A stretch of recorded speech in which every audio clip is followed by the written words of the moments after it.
Di keuangan itu masalah ekonomi nomor 2, gitu ya. Ini di Indonesia masalah ekonomi nomor 2. Tapi yang pertama adalah perselisihan pertengkaran. Waduh, nggak cocok nih, saling bertengkar satu sama lain, gitu ya. Oke.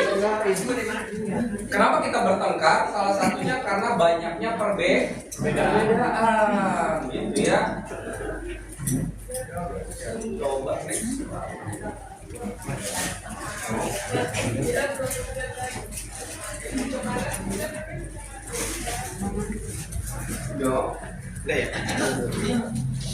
Ya, kerusakan bukan pada makanannya. Oke, saya bacakan di sini dulu bentar. Bahwa pasangan, coba ini ada survei bilang begini, pasangan paling harmonis sekalipun mengalami kesalahpahaman dalam hal komunikasi sampai 75%. Ini pasangan yang harmonis sekalipun berapa persen? 75, besar loh. Apalagi yang enggak harmonis, begitu ya, bisa lebih besar gitu. Artinya salah paham itu normal. Bilang salah paham normal. Normal, saudara ya, jangan anggap waktu ada salah paham aku kok berdosa gitu ya. Enggak, ini normal. Semua pasangan penuh dengan kesalahpahaman. Salah paham takkan jadi masalah kalau kita tidak mempermasalahkannya. Betul ya, salah paham itu normal. Itu nggak akan jadi masalah kalau kita mempermasalahkannya, gitu ya. Dan tidak memperlakukannya sebagai sebuah masalah. Bahkan sekitar 69% isi konflik dari pernikahan adalah perbedaan yang tidak terselesaikan. Berapa persen? 69%. Itu isinya apa? Perbedaan yang tidak terselesaikan nih. Wah, makanya berantem, konflik terus. Nah, jadi yang namanya ketidakcocokan adalah hal yang normal. Bilang tidak cocokan adalah normal. Tidak cocok. Sering lihat ya, nonton ya. Kenapa kok cerai? Artis-artis yang Bapak di antara kami sudah tidak ada kecocokan lagi. Tidak ada kecocok, betul nggak? Padahal Anda mau menikah sama siapapun tetap nggak cocok. Mau namanya sekali lagi, namanya juga pria sama wanita, beda gak? Beda.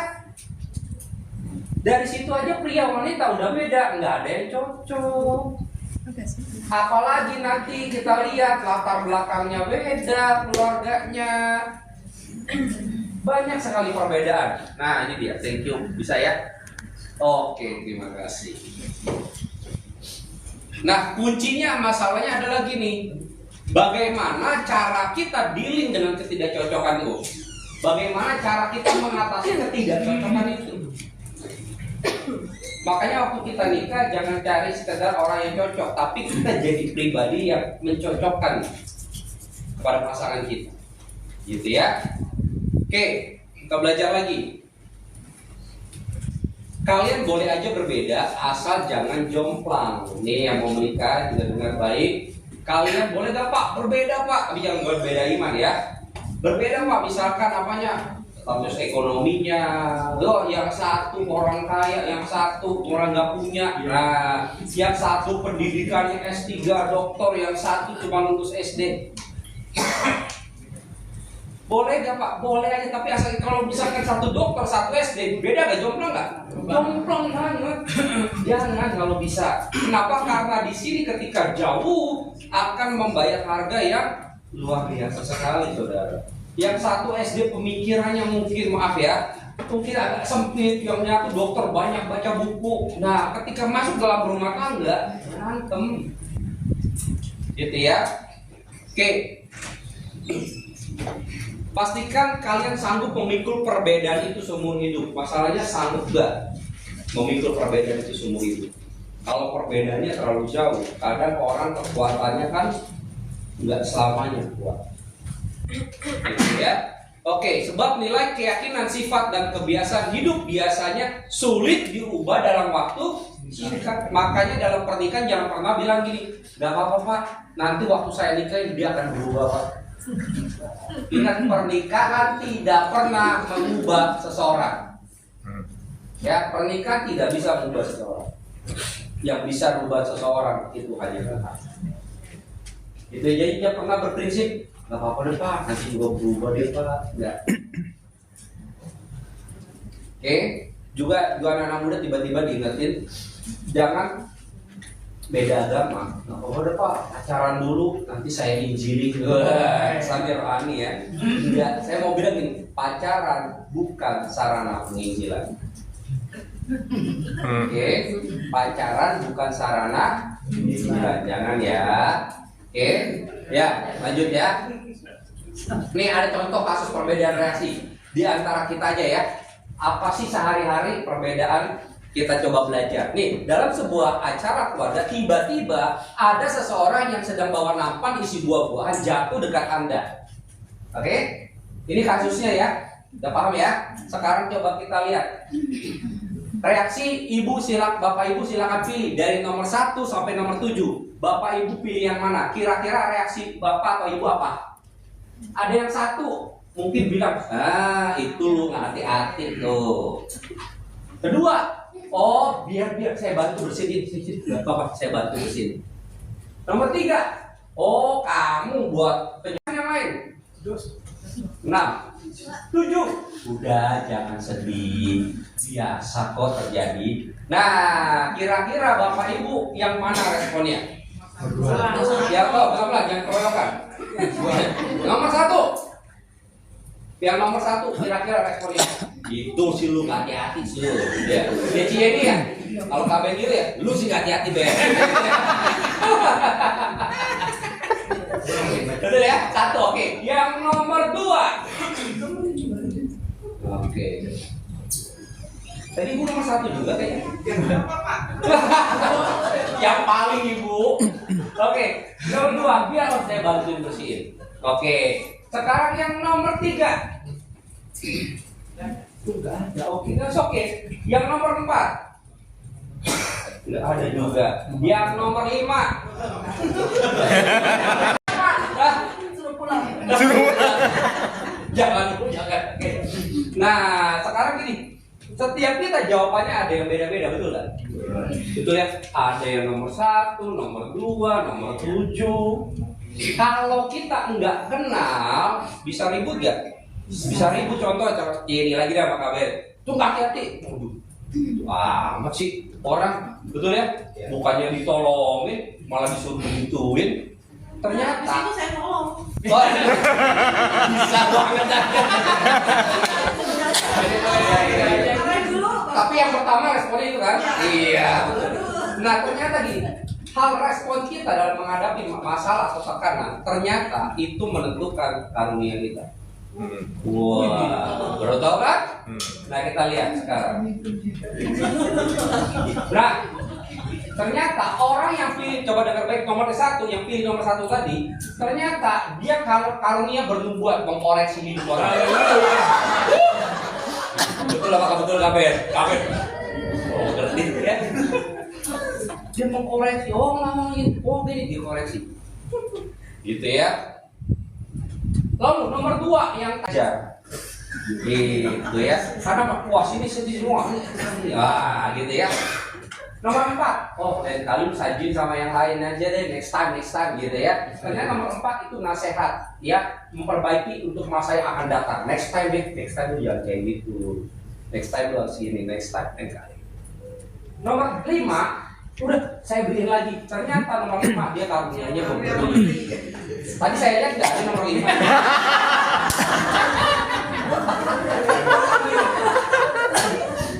Jadi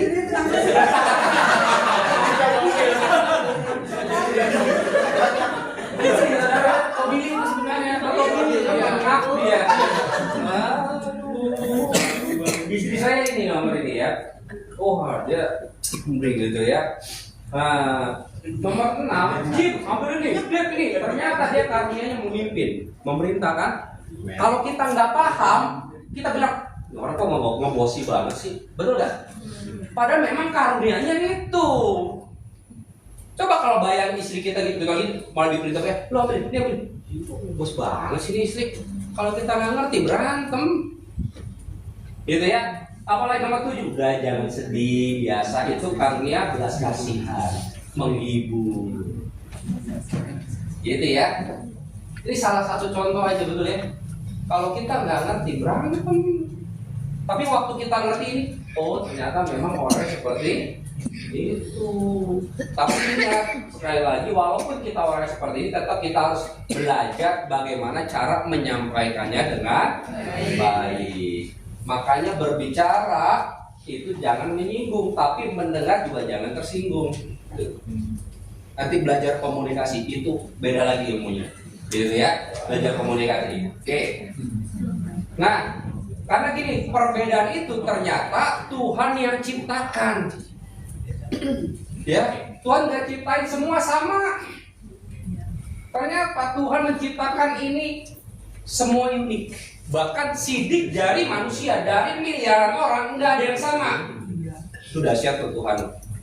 Bayangin, kembar identik sekalipun sidik jarinya beda loh. Wow, katakan wow buat Tuhan. Wow. Makanya firman Tuhan gini, Tuhan menciptakan kita dahsyat dan ajaib. Makanya kan Mazmur bilang ini, kejadianku dahsyat dan ajaib. Coba bilang kanan kiri kamu dahsyat dan ajaib. Iya loh, saya kita dahsyat loh.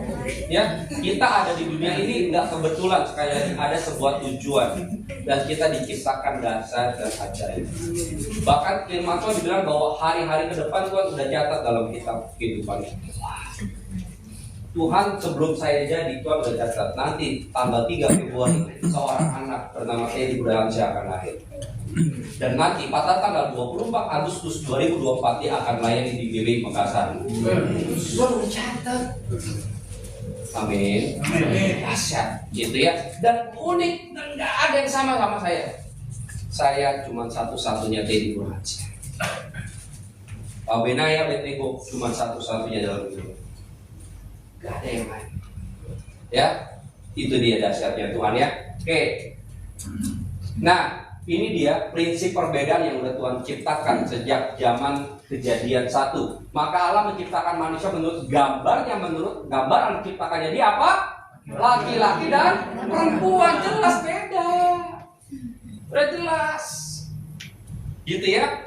Ini secara gender udah jelas saudara. Makanya waktu laki-laki dan perempuan diciptakan, maka spesifikasinya beda-beda satu sama lain. Gendernya beda, maka bawaannya, hardware-nya, software-nya beda-beda gitu ya.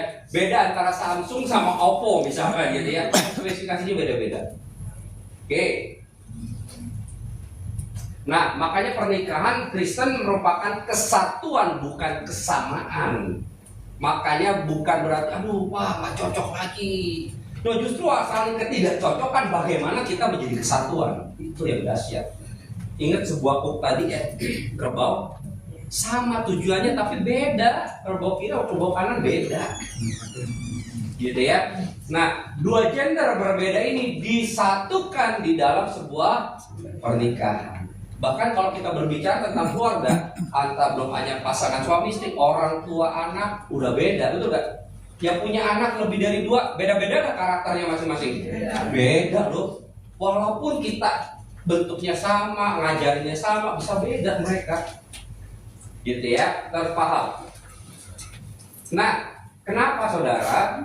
Ingat pernikahan Kristen tuh berbeda tapi satu kesatuan. Ini sama dengan prinsip Tritunggal. Kita prinsip Tritunggal, Tuhan Allah kita berapa?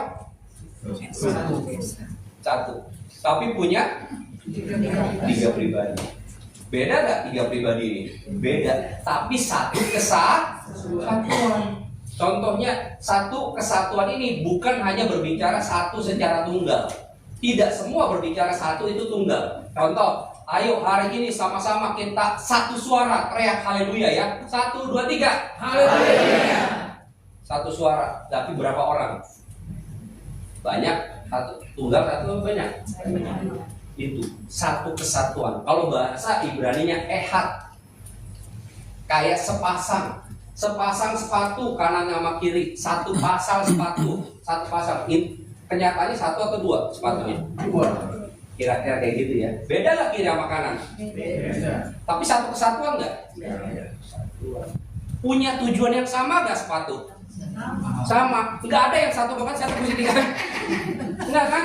Semua enggak kan? Saling melengkapi nggak? Melengkapi satu tujuan. Beda-beda bentukannya. Kiri sama kanan nggak bisa ditukar, betul nggak? Ada sini tukar, ya kan? Sepatu kanan pakai sepatu kaki kanan, kiri pakai kiri. Nggak bisa saling berbagi bertukaran peran. Ya, tapi satu tujuan, saling melengkapi. Itulah satu. Allah kita satu kesatuan. Antara Bapa, Anak dan Roh Kudus. Ini satu kesatuan yang diikat oleh kasih.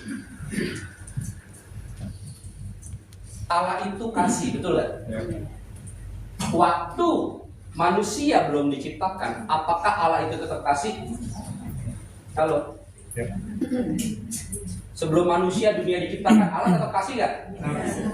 Dia mengasihi siapa belum ada manusia? Halo? Dia mengasihi siapa? Belum ada manusia. Namanya kasih harus ada yang penerima kasih, saudara. Siapa? Dia kasih siapa? Hah? Dia kasih siapa? Dirinya? Enggak, kalau kasih dirinya egois tuh.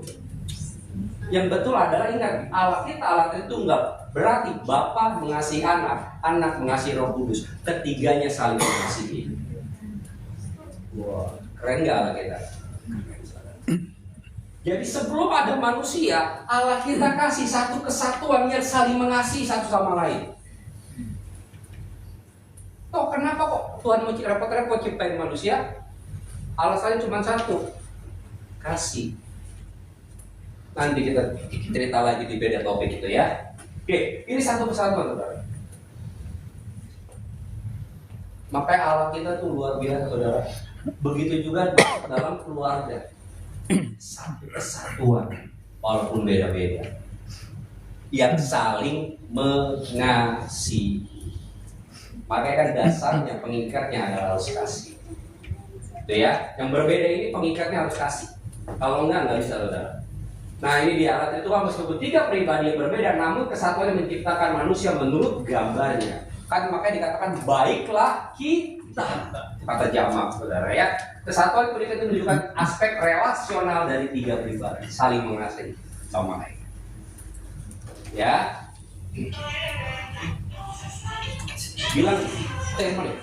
Bilang saya belum selesai, kalau dia nyariin saya.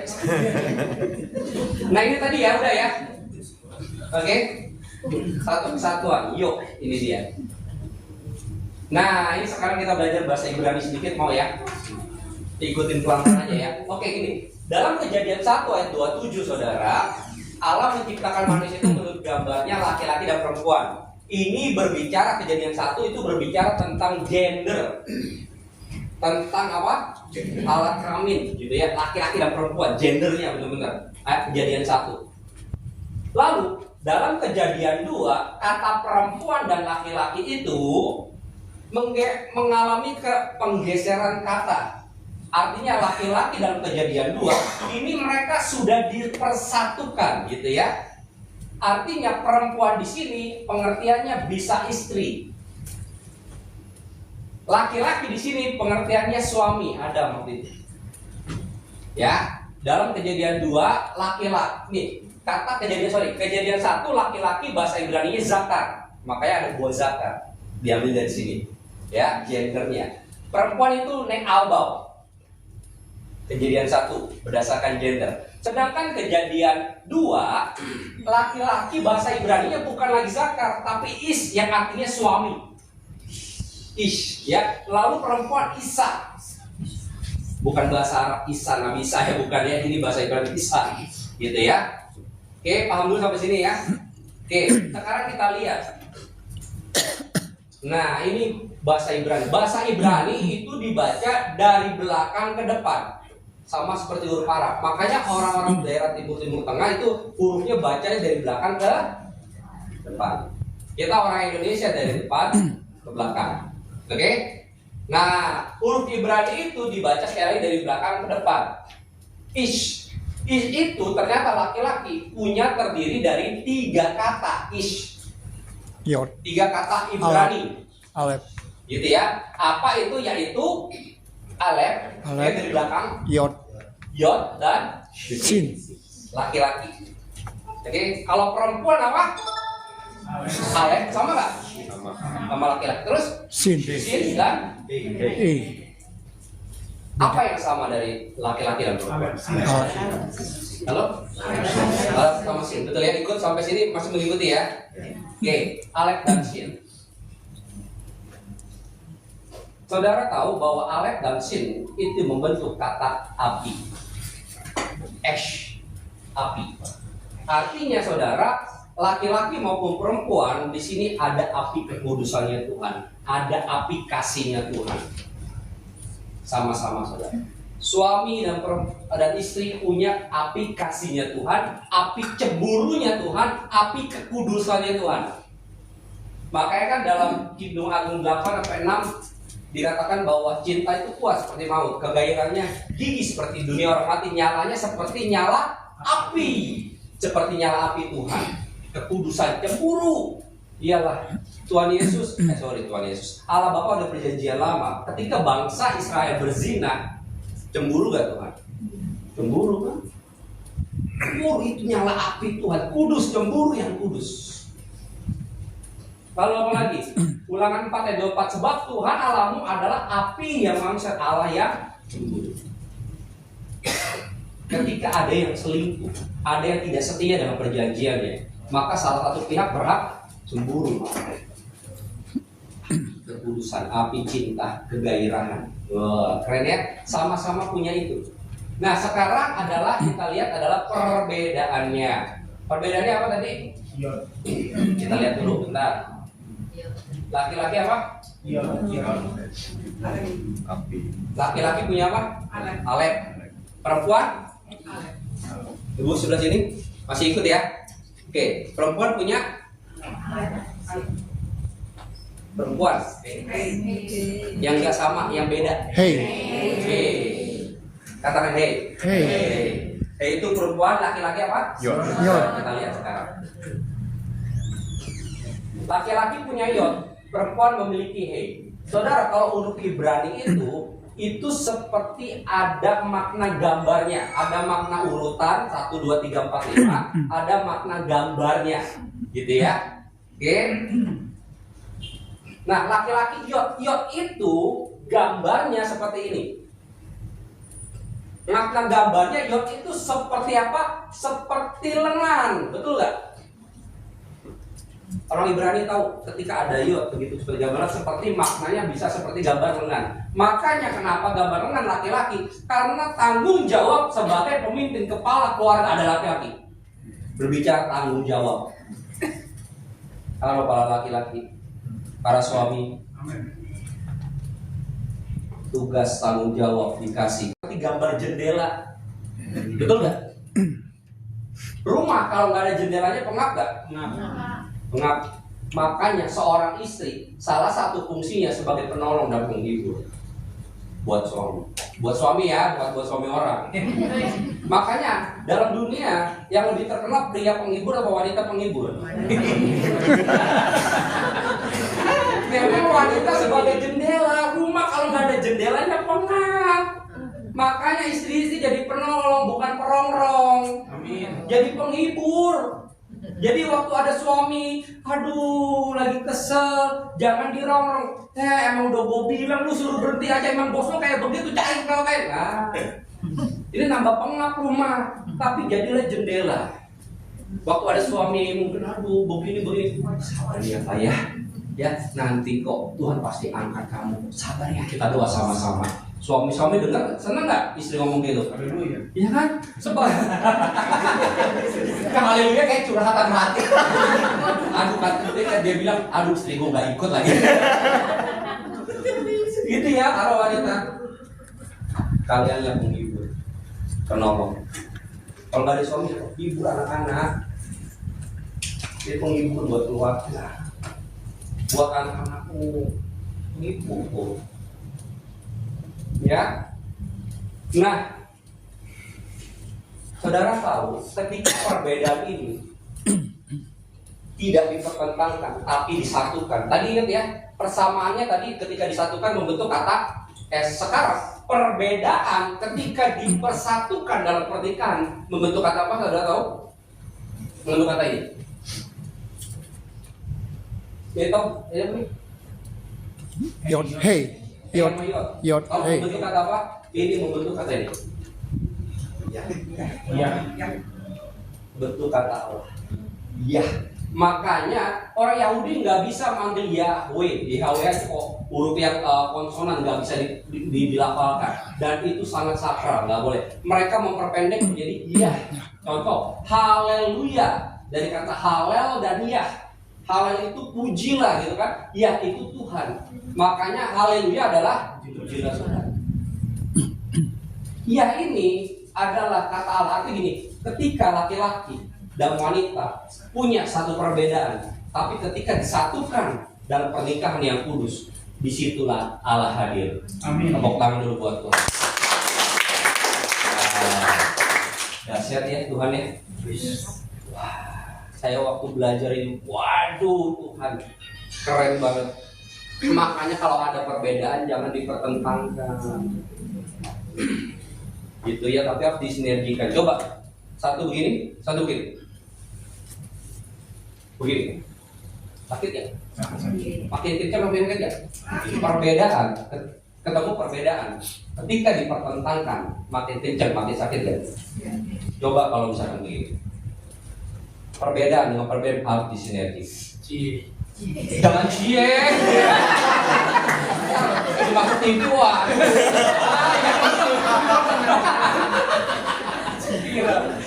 Viral lagi kan? Aduh. Coba kan betul ya. Waktu begini membentuk apa sih? Bentuk doa, betul nggak? Bentuk doa. Makanya perbedaan dengan perbedaan jangan dipertentangkan, tapi sinergikan. Saya percaya ketika perbedaan disinergikan dalam kesatuan kasih, disitulah Allah hadir dalam rumah tanggamu, dalam keluargamu. Tepuk tangan buat Tuhan. Saudara, gitu ya. Nah, Dina ada. Yuk, next. Boleh, tolong bantu. Nah, makanya saudara dikatakan kita pria dan wanita dipersatukan. Walaupun ada perbedaan, makanya sekali lagi jangan dipertentangkan. Sakit, konflik harus disinergikan ya. Oke, kita. Ya. Oke ya, nah, thank you. Matius 18 ayat 19. Dan aku lagi berkatamu jika dua orang daripadamu di dunia apa? Sepakat. Kata sepakat di sini bahasa Yunani symphonio, yang dari kata to be harmonis atau simfoni, menjadi harmoni. Sepakat itu. Pernah nonton simfoni musik? Gitu ya. Tadi saya ada video tapi nggak bisa, nggak apa-apa. Contoh lah, anggap di sinilah full band. Ada yang main drum, ada yang main keyboard, main bass, ada WL, ada singers, betul ya. Ketika mungkin cuma yang main ya drum doang, enak gak? Ya enak, tapi nggak enak juga. Coba ada pemain keyboard. Beda kan drum sama keyboard? Ditambah lagi ada yang main bass, wah, ada yang nyanyi lagi.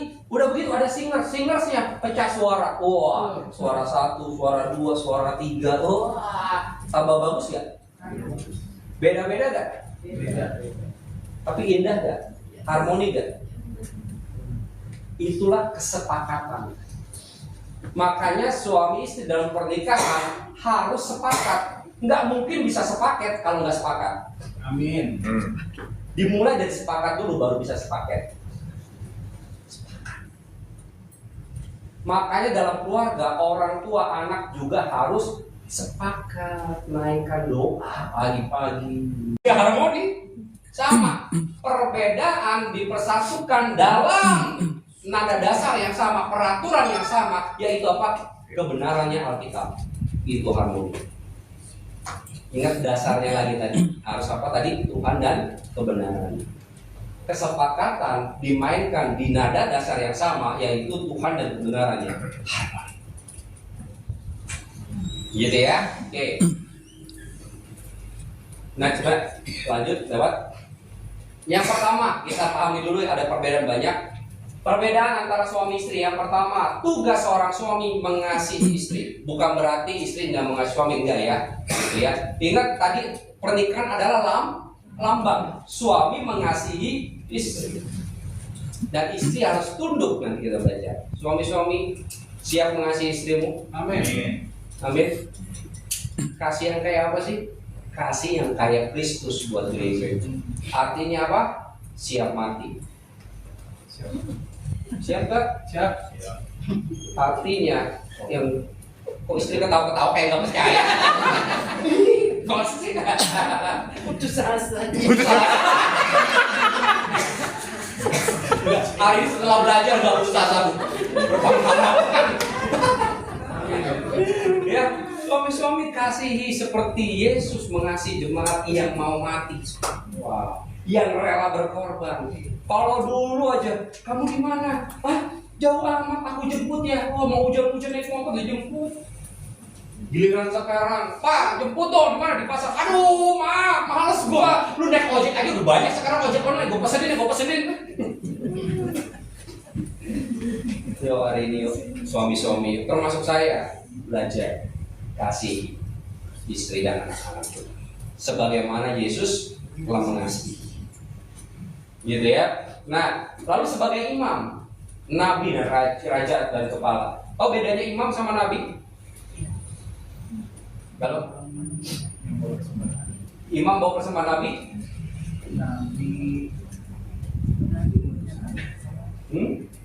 Oke.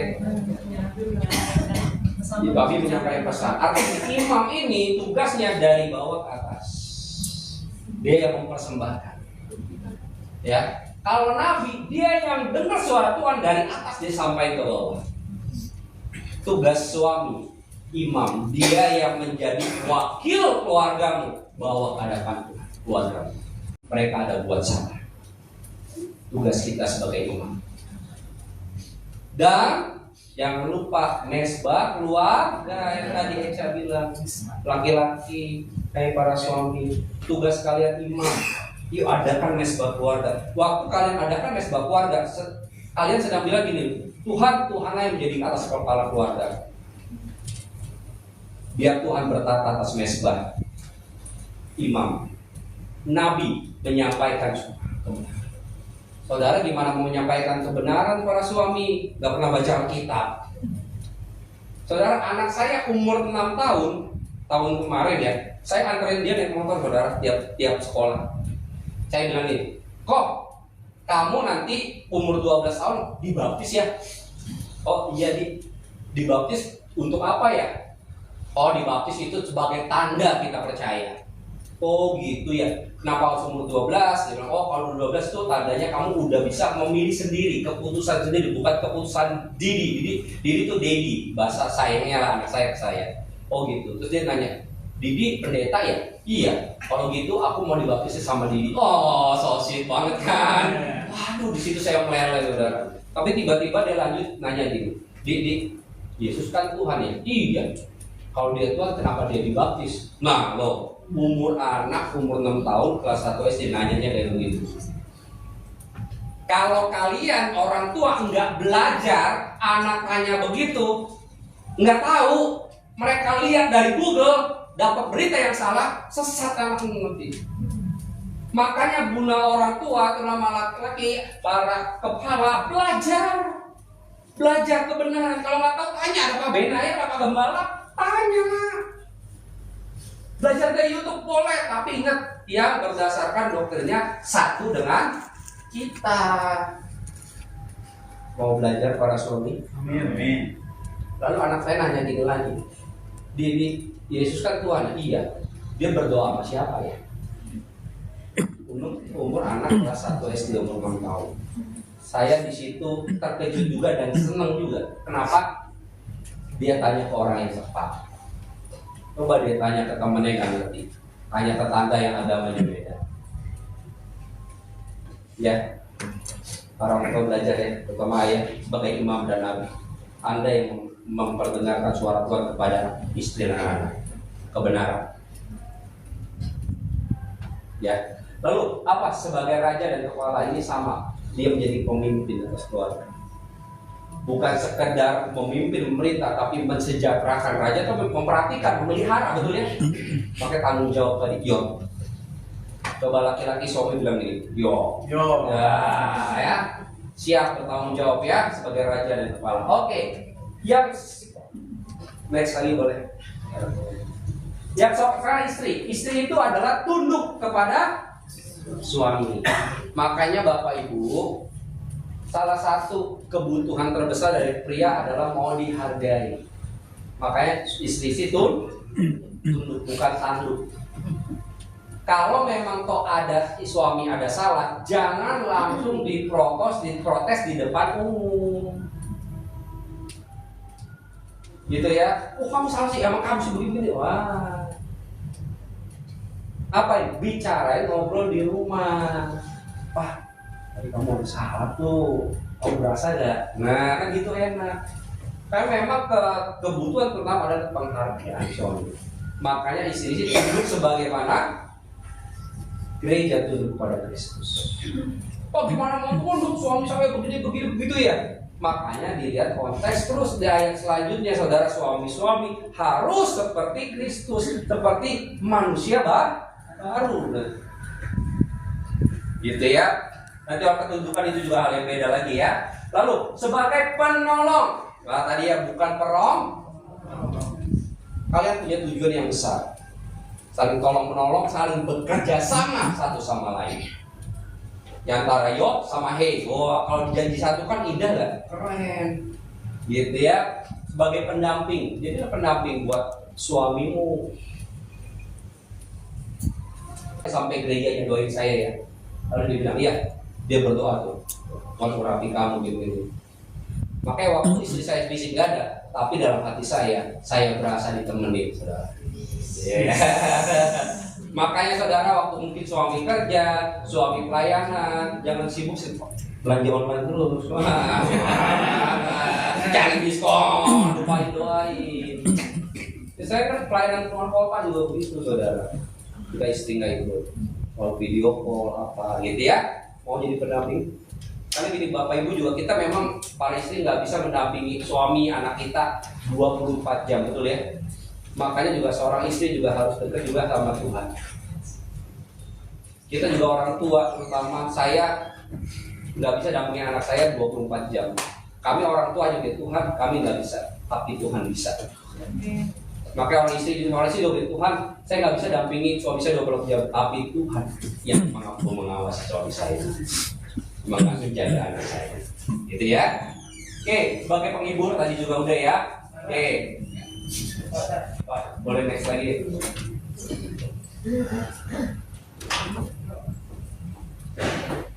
Yang berikutnya kita belajar tadi adalah perbedaan peran. Oke. Nah, sabar ya. Nah, oke, next. Nggak mau ya. Kedua ada perbedaan secara psikologisnya. Ingat manusia ini terdiri dari roh, jiwa, dan tubuh. Nah, secara jiwa psikologisnya juga pada umumnya berbeda.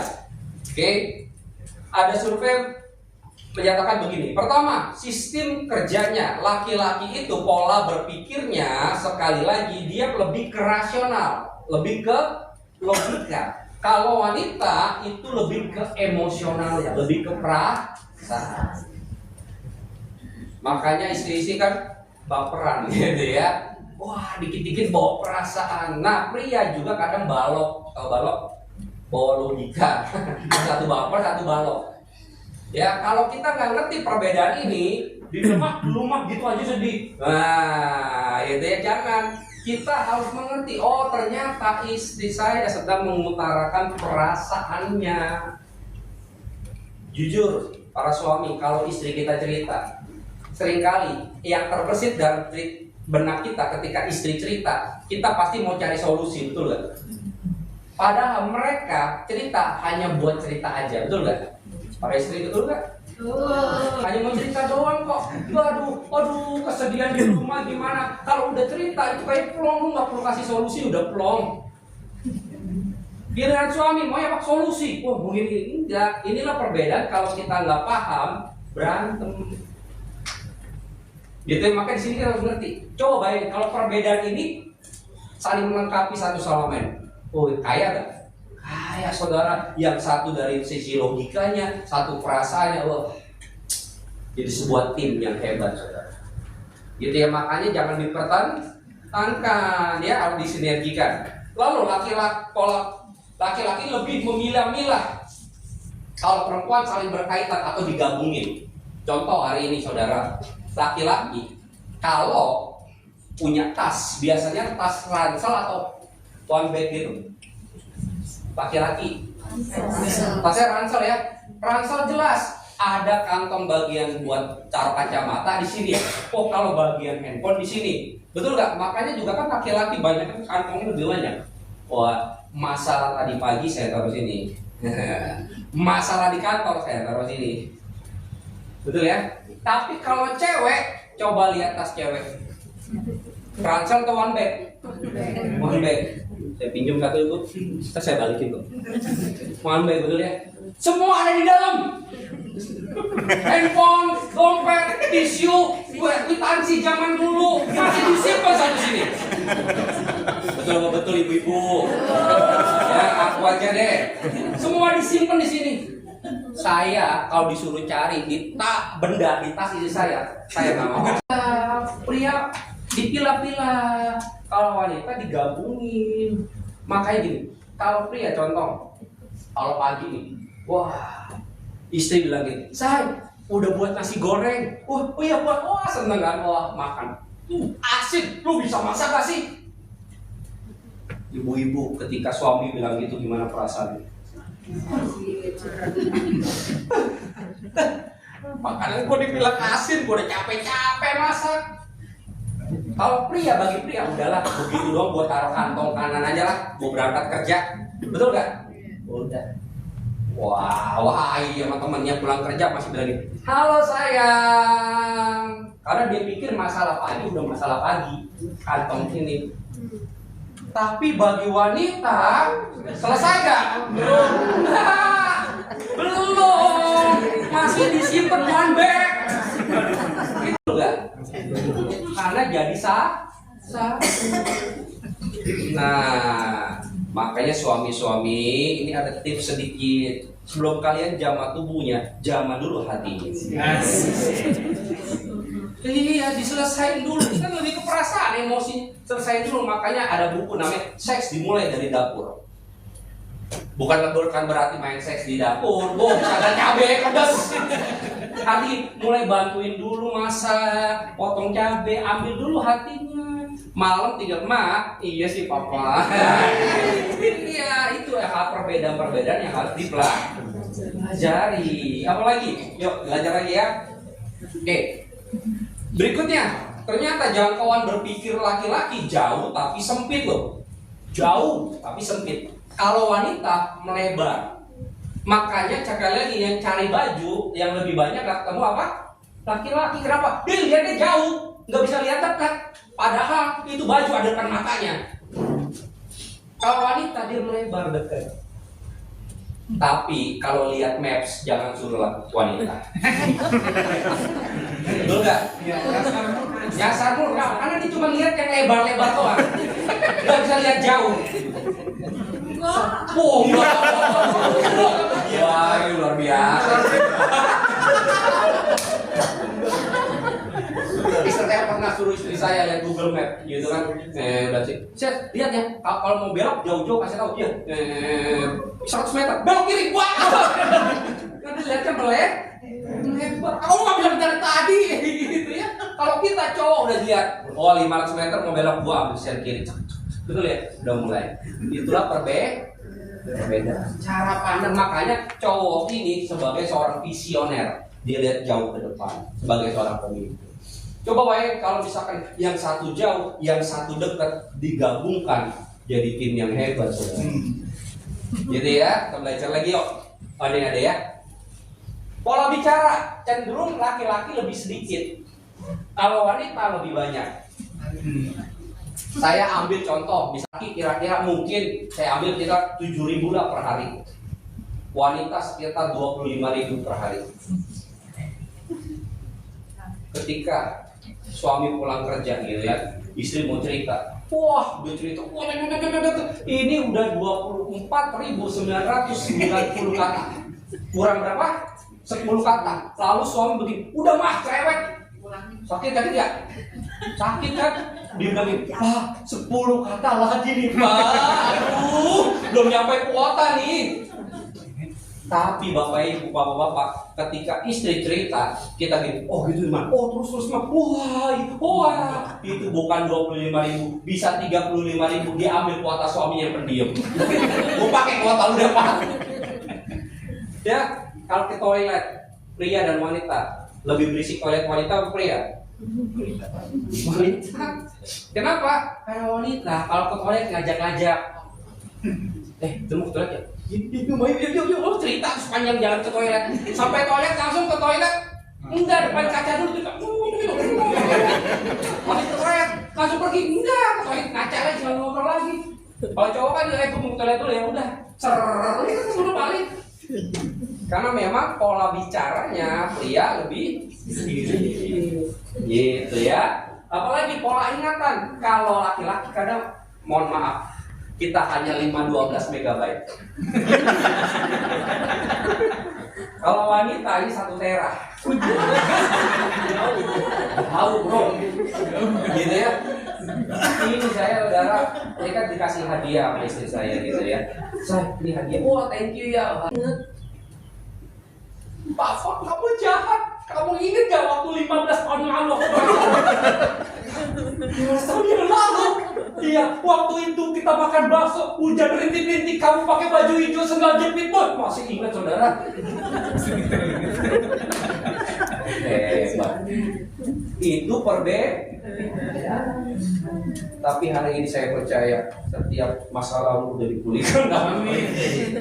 Ya, kayak ini. Ingat. Nah, apalagi kalau pola kerja, kalau laki-laki satu pekerjaan yang selalu baku. Kalau wanita lebih banyak, multi level ya namanya. Multitasking. banyak pekerjaan dalam satu waktu. Saya pernah saudara lagi kerja serius di laptop, diajak ngobrol sama itu. Dengar nggak? Enggak. Malah istri suami. Enggak. Kenapa fokusnya satu? Enggak bisa dia bercabang. Waktu itu istri minta jagain anak. Oh, coba gini, iya. Tapi fokusnya di sini, di sini. Makanya telinganya kadang, karena fokusnya ke sini. Dan tiba-tiba anak yang berubah, waduh, apa yang jatuh? Anak, waduh Pak, tadi udah mau bilang titip anak, aduh sorry nggak denger. Kenapa? Karena fokusnya ke satu. Kalau istri mah luar biasa. Sambil masak, bisa sambil nonton handphone, sambil telepon. Nanti di depannya ada TV. Oh, dia ditanya. Tahu nggak dalam cerita? Tahu saudara. Karena dalam satu waktu bisa ngerjain semua. Hebat para istri, tepuk tangan para istri. Ya, saya lalu pola keintiman. Lebih kalau laki-laki lebih lihat fisiknya. Ya kalau wanita lebih ke emosinya dulu. Dapatin dulu emosinya. Makanya yang sering banyak lebih PDKT pria atau wanita yang PDKT deketin? Pria. Kenapa? Karena wanita untuk dapatin ini zaman dulu emosinya nggak gampang nih. Kalau pria kan lihat hati aja, wah gitu ya. Ini memang pola keintimannya seperti ini, gitu ya. Makanya juga para ibu yang mungkin masih ada suami istri, tapilah cantik buat suamimu. Ya. Tapi jangan hanya cuma pakai dasar bolong terus. Pokoknya jangan baru badan. Jangan. Kan sekali lagi. Makanya saudara kalau ke mall yang jual baju lingerie tahu? Pakaian dalam yang banyak modelnya lebih banyak pria atau wanita? Wanita. Pernah lihat pakaian dalam pria modelnya macam-macam? Gak ada saudara. Dia cuma tipis-tipis. Gak ada. Cuma ada di wanita. Kenapa? Supaya waktu istri pakai itu suami melihat secara fisik. Wow. Begitu. Karena memang begitu. Softwarenya begitu saudara. Apa lagi? Makanya pacaran, dengar baik waktu pacaran yang wanita jangan pakai baju-baju ya all you can see. Waduh, bisa lihat. Karena ini pria ini lebih ke fisik. Ya. Hati-hati, saling jaga, saling menghormati satu sama lain. Ya, ini visual, emosi hampir sama. Kalau pria lebih banyak diam, biasa stres. Kalau wanita justru lebih banyak bicara. Kalau satu udah awalnya kalau stres sama anak. Wah, haleluya. Lalu kebutuhan pokoknya ini tadi penghargaan ya. Lalu ya wanita lebih perhatian dan penjaga. Oke. Kalau kita udah belajar gini, kenal, enak gak sih? Oh ternyata begini toh pria. Oh begini istri saya. Gitu ya. Oke. Bahasa kasih adalah gini. Saudara paling senang mengungkapkan cinta lewat apa dan merasa dicintai lewat apa. Di sini ada 5. Ada yang berupa kata-kata penegasan. Contoh waktu dibilang I love you. Waduh, kayak senang banget. Kenapa? Berarti Anda bahasa kasihnya berupa kata-kata. I miss you, gitu ya. Waktu dipuji. Begitu juga anak. Anak ketika bahasa kasihnya kata-kata, jangan pernah bilang kamu jelek, kamu bego. Itu 2 kali dia lebih down. Kenapa? Karena bahasa kasihnya, pengungkapan cintanya apa? Berupa kata-kata. Gitu ya. Oke, ada juga berupa. Ada lagi apa? Berupa pelayanan. Istri saya bahasa kasihnya pelayanan. Kalau saya berupa kata-kata. Ya saya paling suka muji, bilang I love you gitu ya. Kalau dia berupa pelayanan, saya pulang kerja secapek apapun, dibilang apa? Tolongin dong cuciin piring. Tolongin ini dong. Udah capek saudara. Kalau dulu waktu nggak ngerti ini berantem, lu nggak lihat aku capek. Tapi waktu saya tahu bahasa kasih dia merasa dikasih di saya ketika saya melayani, bantu dia. Makanya saya bantuin saudara. Kami nggak ada asisten rumah tangga di rumah. Saya bantuin. Dia merasa merasa dicintai karena itu bahasa kasih. Kalau kita nggak ngerti bahasa kasih pasangan kita, orang tua kita, anak kita bentrok gak bentrok, gitu ya. Ada lagi bahasa kasih berupa apa? Hadiah. Yang dikasih ada seneng, setiap orang seneng memang gitu. Nah, bapak-bapak kalau mau kasih istri hadiah kado jangan yang besar-besar, yang kecil aja ya bapak ibu ya, ibu-ibu ya betul ya. Berlian. Oh yes Pak Pendeta. Ada lagi apa? Berupa sentuhan fisik. Yang apa? Dipeluk, dirangkul, diusap, dibelai. Ada yang seneng karena itu bahasa kasih saudara. Waktu nangis ya, merasa dicintai. Makanya saya suka wanita yang rambut panjang. Ini saya ya, rambut panjang. Istri saya rambutnya panjang. Kenapa? Karena waktu dibelai, belai rambutnya yang indah, manis, bisa sampai bawah. Tapi waktu rambutnya segini, ya baru aja udah habis. Sentuhan fisik. Ya mungkin anak kita ada yang sentuhan fisik. Kalau mereka nangis, kuat ya. Kalau aku kalah, aku nggak apa. Nah, dipeluk, dicium, gitu ya. Ini langsung praktek ibunya. Nah, mau tahu nggak bahasa? Udah tahu belum bahasa kasih masing-masing? Udah tahu belum? Belum. Yuk kita coba yuk. Isi. Kelihatan nggak? Waduh, coba lagi. Oke, ada di kertas. Tulis. Saya bacain deh biar cepat. Pertama, kata-kata penguatan. Dicentang ya. Kata-kata penguatan.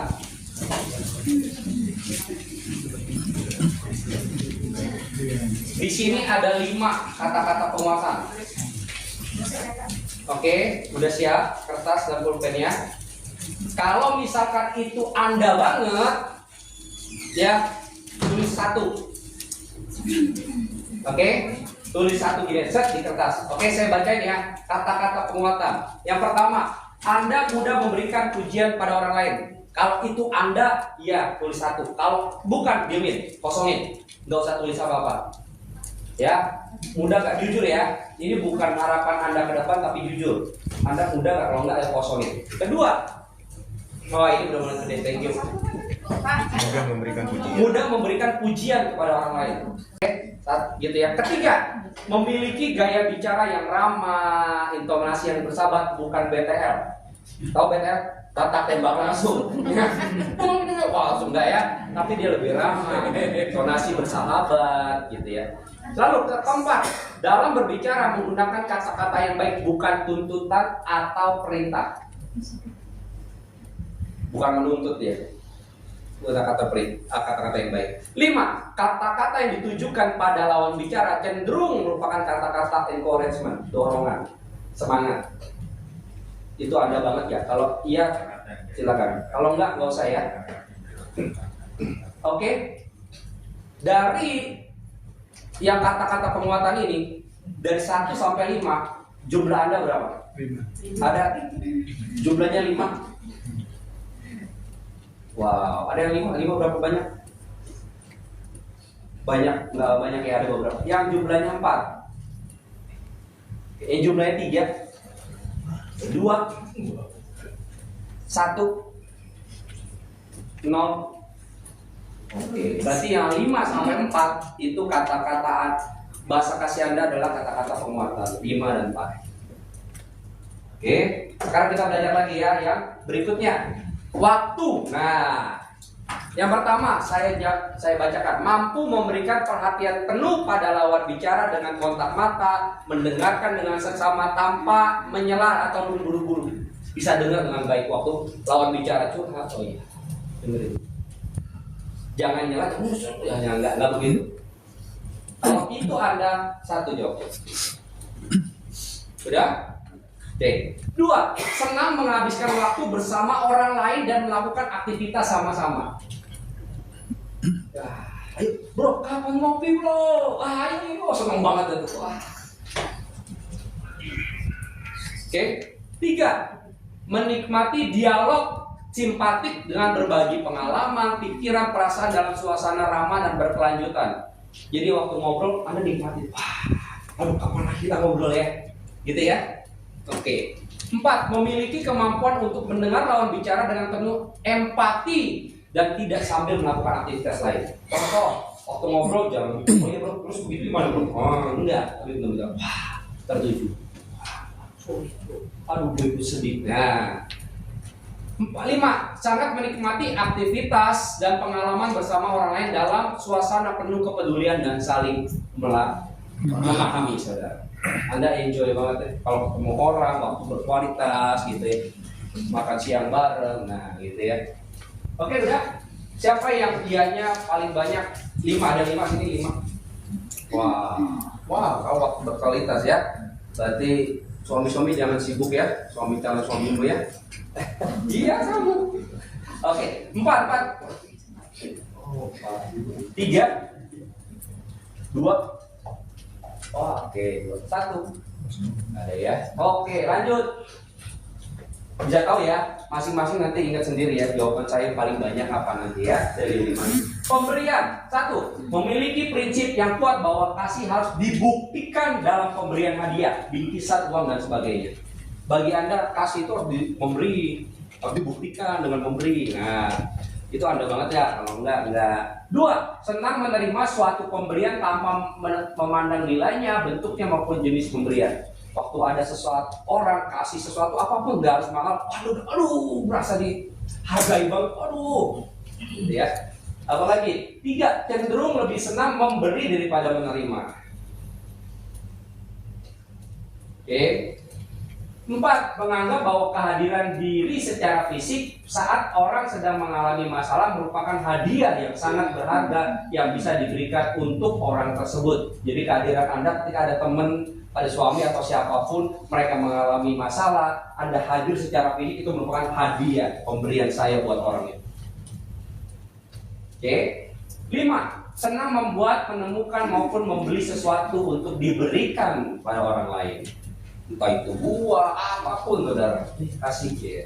Oke, yang 5 angkat tangan. Oke. 4. Wow, ada ya pemberian. Ciri pemberian kami. Siap. Wah, pulang-pulang nanti dikasih kado sih ini. Oke, lalu. Bukan yang kecil-kecil kan? Ya. Oke. Sekarang kita yang melayani. Satu, senang melakukan hal-hal yang orang lain harapkan kita lakukan. Kalau senang bantu, maka Anda akan membantu, gitu ya. Apa? Dua, sering melakukan tenaga, gitu ya. Lalu senang melakukan hal-hal praktis untuk orang yang dikasihi. Oke, ya kayak cuci piring gitu kan, hal praktis sebetulnya. Wah, cuci baju gitu ya. Lalu apalagi merasa dikasih bila menerima pelayanan dari orang lain gitu ya. Biar kita dibantu hal-hal kecil. Oke, yang jawabannya 5, melayani. Wah, itu juga, ini juga 5 kabin. Bantu-bantu cuci piring kabin gitu ya. Oke, itu udah jawab sendiri ya. Yang terakhir, sentuhan fisik. 1, spontan dalam berjabat tangan dan berpelukan untuk menunjukkan kedekatan dan keterbukaan. Spontan aja, waktu ketemu udah lama ketemu, bro apa kabar? Lalu 5, secara naluri mengharapkan pelukan dari seseorang saat kritis. Waktu kita sedih, kita mengharap ada tuh orang yang mungkin peluk saya cuma gitu. Sabar ya bro. Ya. 3, bisa kan? Apa doa? Berprinsip bahwa tidak ada yang lebih penting selain memberi pelukan pada seseorang yang dikasih pada saat orang tersebut merasa sedih. Jadi ketika suami Anda sedih, suami istri Anda nggak ada yang lebih penting kehadiran saya peluk. Ya. 4, berprinsip bahwa sentuhan fisik merupakan bentuk komunikasi yang kuat. Pokoknya harus dipeluk, di shake hand, harus dicium. 5, merasa diperhatikan dan dikasih bila Anda mendapatkan sentuhan fisik. Waduh. Jadi bukan hanya didoakan, tapi saat mungkin ya, sabar ya, merasa wah. Oke, yang 5. Wah. Yang 4. Oke. Nah, dari jawaban ini Bapak Ibu bisa tahu ya. Bisa nggak dites ke anak-anak? Silakan. Nanti pokoknya file kan saya taruh di sini, gitu ya. Nanti kalau mungkin istrinya nggak ikut, suaminya nggak ikut, suruh tes aja nggak apa-apa, isiin. Ya, gitu ya. Anak nggak ikut isi, jadi ibu-ibu bisa kenal bahasa kasih dari anak-anak. Jadi oh anak saya ternyata memang bahasa kasihnya ini. Gitu ya. Oke, next, lanjut. Saya selesai jam berapa ya? Biasa. Kasihan Pak Bek nggak ya ntar besok. Bangsa Oke. cinta. Ini tips aja untuk membina hubungan bagi dari Bapak Ibu tadi dari hasil udah tahu ya. Oh ternyata saya kata-kata, oh saya katanya melayani. Ini tipsnya aja, ya. Oke, nanti tipsnya bisa lihat di belakang aja materi ya. Saya nggak bahas ya, ini hanya sekedar tips. Oke, next. Nah ini juga yang paling penting, yaitu perbedaan foto karakter. Ini Bapak Ibu di sini yang pengerja apakah udah pernah foto karakter? Belum. Nah sekalian ini juga bisa KBN. Jadi hasil dari ini KBN bisa tahu hasilnya oh ternyata pengerja saya orang yang tipenya hijau, merah, ungu gitu ya, bisa tahu dari situ ya. Jadi bisa menempatkan mereka di bidang yang tepat. Oke, di sini kita pakai tipe yang namanya merah, hijau, kuning, sama ungu. Ya. Merah itu orang yang saya bagiin sedikit. Merah itu orang yang pemimpin, leader, orang yang tegas. Kuning itu orang yang bersahabat. Wah kalau ketemu rame deh, nggak rame, itu orang kuning. Orang yang hijau, orang yang ngikut aja. Pak, mau makan di mana? Terserah mama. Udah sampai di restoran, udah deh, kalau begitu deh, sampai restoran nih, Pak udah pilih makanan mama, terserah mama lagi deh, ikut aja orang hijau. Ada lagi orang yang namanya ungu itu orang yang cermat, hitung-hitungan, cocok jadi menteri keuangan. Gitu ya. Oke, itu garis besar yang kita belajar. Nah, sekarang tolong diisi dulu di kertas, tulis di kertas kosong urut nomor 1 sampai 20. 1 sampai 20 ke bawah. Tulis dulu ya. 1 sampai 20 ke bawah. Kecil-kecil nggak apa-apa. Tapi jangan kecil banget. 1 sampai 20 ya. 1, 2, 3, 4, 5, 6, 7, 8, 9, 10. Sebelum ini ada nggak petunjuknya? Nggak ada ya? Nggak ada. Oke. Nggak apa-apa. Nah itu tadi. Nah ini dia.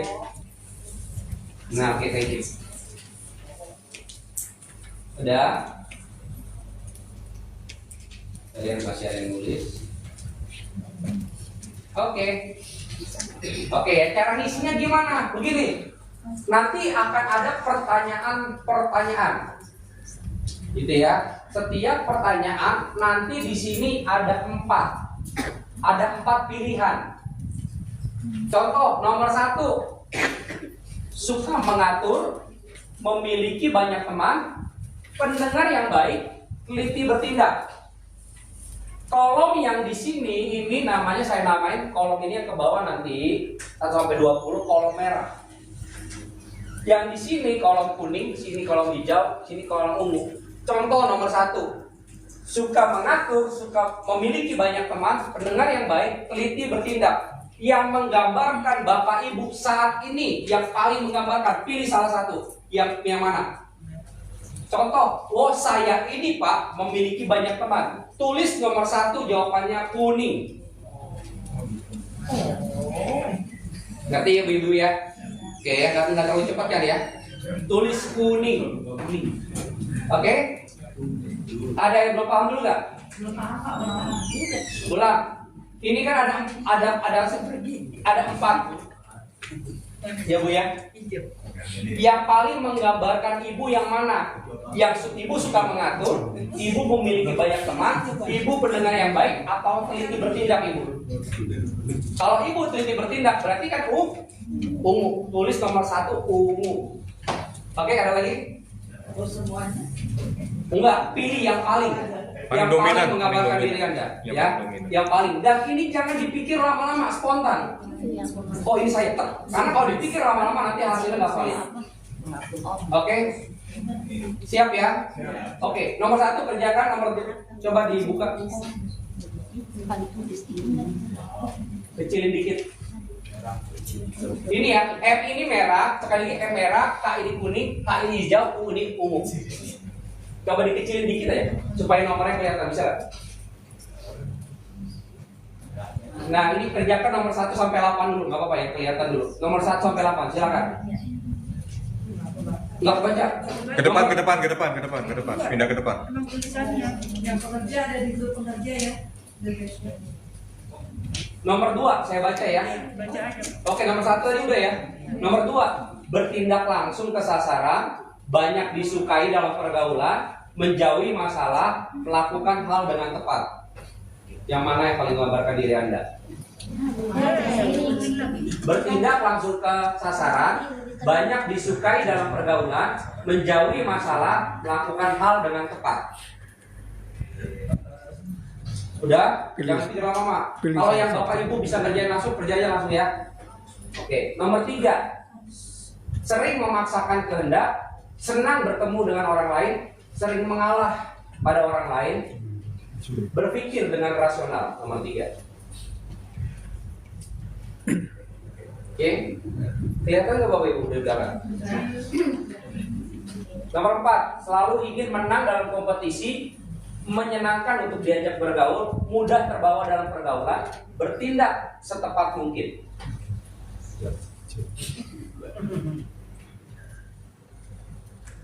Oke, nomor 5, orang pertama bertindak, antusias, suka memikirkan kebaikan bersama, memendam perasaan. Yang mana menggambarkan Anda banget, pilih salah satu ya.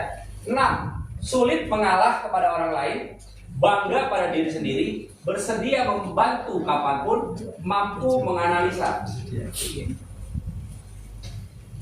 Jawabannya warna ya, jangan lupa ya. Ingat gak urutannya tadi? Merah, coba hijau, merah, kuning, hijau, ungu ya.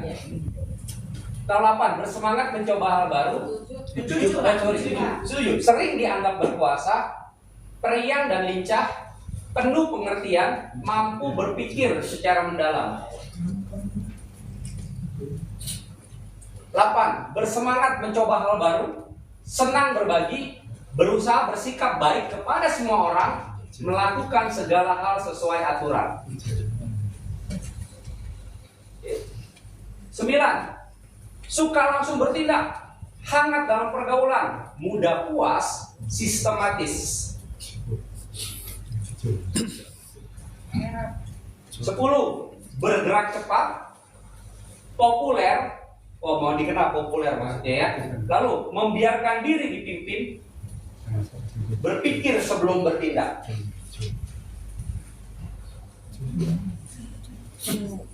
Oke, udah ya. Next question. Nomor 11 ya? 11. Merasa kuat, banyak bicara, jarang menuntut, terencana. Oke, langsung saja ya. Waktu saya baca di mana Anda masuk. Jos, kuning. Ya. 12. Tegas dan langsung, semangat, lembut dan ramah, perlahan dan serius. Tegas dan langsung. Nomor 12 ya.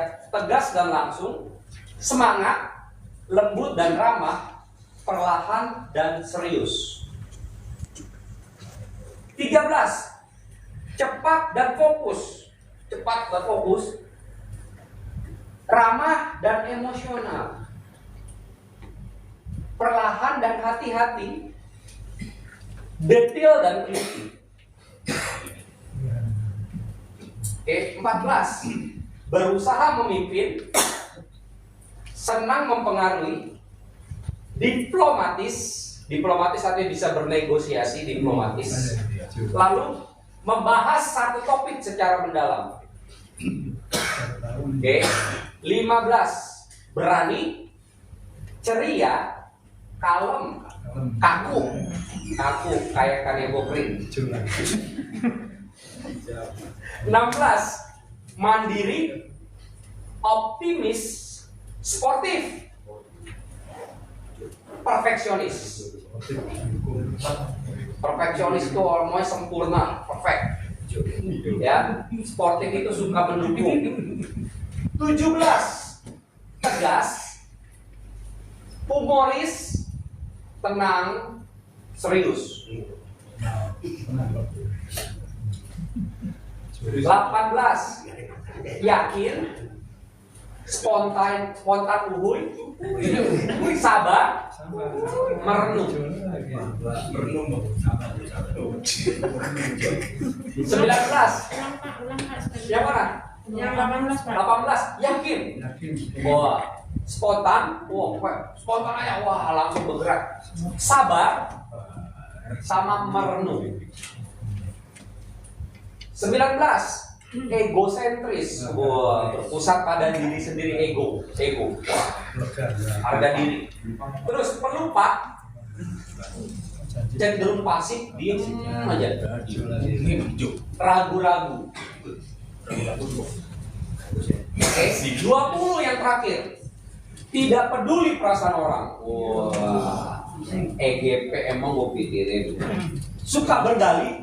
Wah, suka itu kabar suka ngeles. Masa bodoh. Lalu suka mengkritik. Jujur ya, tulisnya jujur. Oke, sudah. Yang paling, pokoknya yang paling harus pilih salah satu. Yang paling. Apa? Nomor 19 bisa diulang. 19. Egosentris, pelupa, cenderung pasif, ragu-ragu. Ya, kemudian lagi tinggal.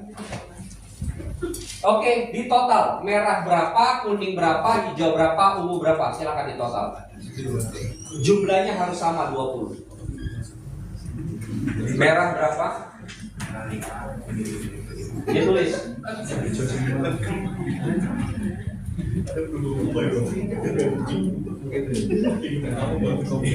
Nomor 19 siapa?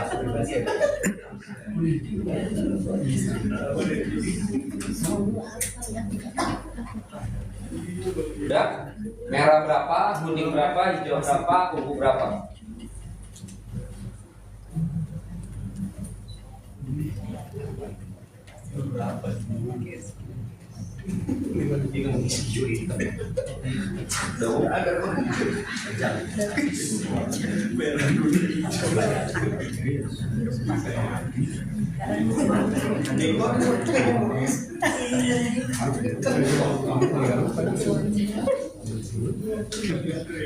Pas ya, tadi semua total semua 20.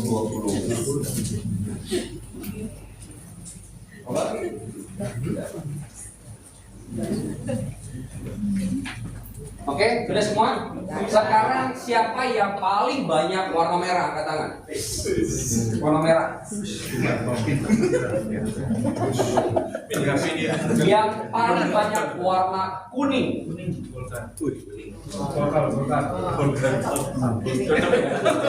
Yang warna hijau. Yang warna ungu.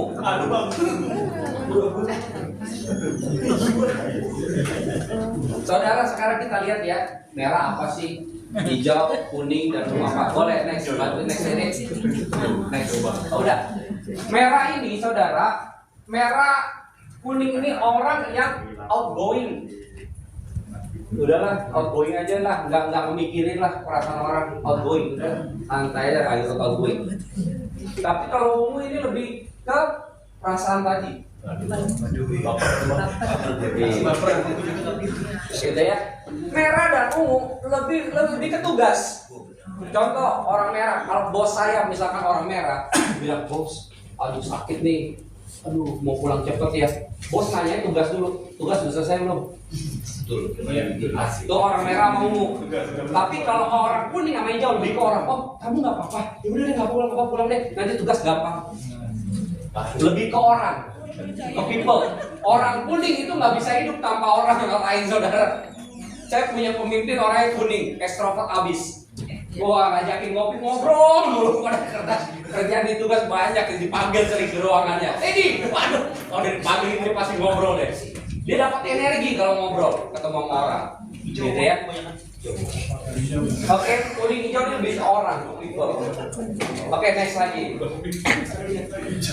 Nah, kalau merah sama ungu lebih ke pola logikanya lebih jalan. Kalau yang kuning ini perasaan, ya. Oke, next lagi cepat. Nah, orang merah coba lihat dulu yuk. Kelihatan nggak? Yang tadi jawabannya merah, dominan merah. Anda ini pengatur. Nah. Ya. Ingat, ini ada kekuatan, ada titik kritisnya. Kekuatannya saya bacakan. Kemauannya kuat, dia mandiri, berani ambil resiko, suka tantangan, dia melihat jauh, visioner, segera, kalau sekarang, nggak bisa besok. Lalu ulet dan gigih. Tapi dia punya titik kritisnya, yaitu kurang berempati kadang. Lalu apa? Nggak sabaran, maunya segera sekarang. Apalagi memaksa, apalagi memberontak, tebal rasa. Wah, udah nggak keras, ambisius dan ngebosi. Tadi yang jawab merah berapa persen? Benar? Berapa persen? 80. Berapa persen? Benernya? Bener kan? Bener banget. Wah. Oke. Iya. Titik kritisnya saya percaya gini, sebagai orang percaya kita semua memang punya titik kritis. Makanya kita harus pulih terus setiap hari jiwa kita, sanctification, pemulihan jiwa, supaya titik kritis ini kita tidak jatuh dalam situ. Kita bisa perbaiki sehingga kita menjadi orang yang warna merah, orang yang serupa dengan Kristus. Gitu ya, warna merah. Klik sekarang warna kuning. Orangnya gembira. Pokoknya nggak ada lu, nggak rame. Cepat bangun hubungan. Baru ketemu 2 jam, serasa 2 tahun ya kenalnya. Lalu apa lagi? Antusias, hangat. Dia orang motivator nih harusnya. Ya, sahabat-sahabat super. Tulus, Ya. Hati-hati di jalan ya. Lulus. Lalu apalagi terbuka. Apalagi responsif dan modis. Tapi titik kritisnya dia emosional, perasaan, baperan. Apalagi nggak teliti, orang nggak teliti. Pelupa, kadang haus pujian, ya. Egois, dia punya belakangan. Oke, orang yang tadi Pak, banyak beli tadi berapa persen? 5%. Gips. Banyak ya? Oke. Nggak ngaku. Cocok ya? Lewat lagi. Warna hijau, dia suka damai. Saudara perhatikan nggak? Tadi dari antara semua warna, yang paling banyak warna apa? Hijau.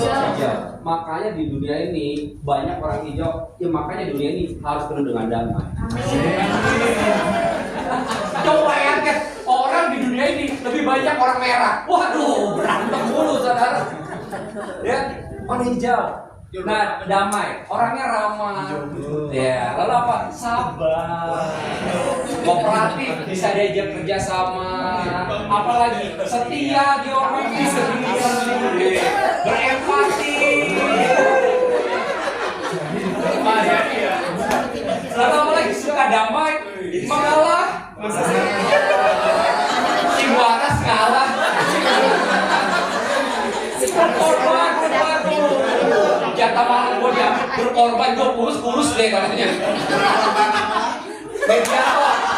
Mediator, dia jadi seorang penengah, mediator. Apalagi tapi dia hijaunya pasif, bersebut aja, apatis, gitu kan? Ragu, kompromi, pesimis, mudah puas, lambat, nggak juga membatasi.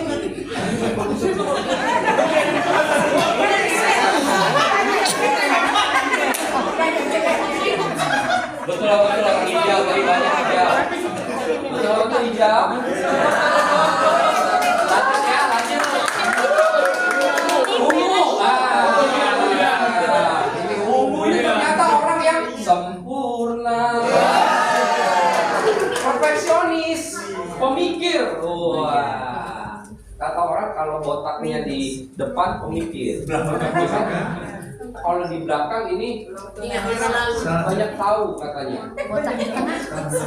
Benar ya, saya lupa. Coba begitu deh, saya ngira-ngira ya. Iya, dia sempurna. Dia orangnya teliti.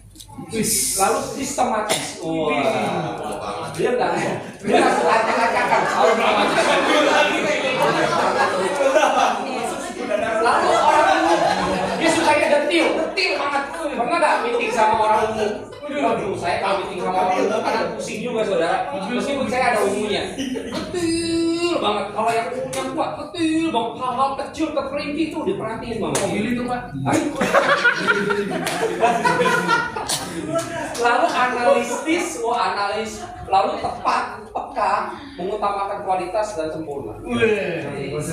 Tapi ada titik kritisnya, dia perfeksionis kadang. Kalau nggak mau gitu ya, dia kadang mendorong rekan timnya, harus sempurna. Curiga, nggak mudah curiga.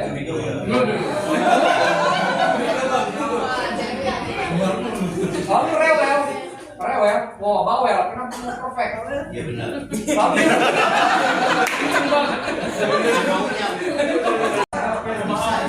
Kadang akhirnya apa sombong kan?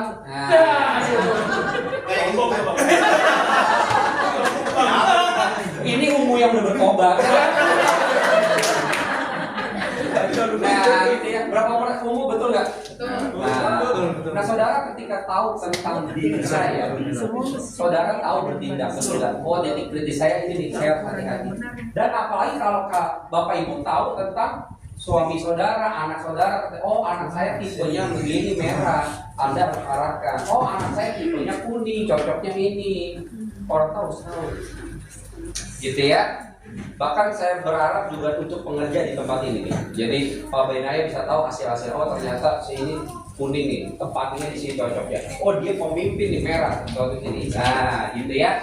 Oke, next. Ini manfaat pengenalan temperamen tadi ya. Anda dapat mengenal diri Anda dan pasangan atau anak orang tua lebih baik. dapat menolong berkomunikasi secara benar dengan pasangan atau anak dan orang tua. Saya ketika ngomong sama orang merah, saya to the point aja. Ya, tapi waktu saya ngomong sama orang kuning, saya ajak ngobrol, saya ajak ngopi dulu, muter-muter dulu. Gitu. Nah, yang sering masalah nih, ketika suaminya hijau, istrinya merah. Konflik kan? Yang satu diem, satu kritik. Iya kan? Istrinya lebih dominan. Suaminya, ya mah terserah. Makan apa terserah mama maksudnya. Nah, caranya gimana? Caranya begini. Waktu mungkin Anda ngajak makan suami Anda, Pak mau makan apa? Waktu dia bilang terserah. Oh gini deh Pak, kasih dia pilihan. Mau makan nasi goreng atau kita makan soto Pak? Ya harus dia yang terserah yang mana Papa mau hari ini. Kan? Harus didorong dia ngambil keputusan. Oh ini deh soto aja deh. Ya udah deh. Oke. Sampai kan Pak mau soto kudus, soto apa?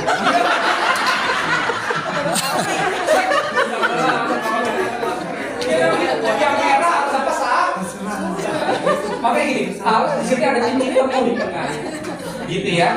Jangan sampai mempertahankan orang merah harusnya lu lambat banget sih lu gitu aja. Harus ada titik tengah.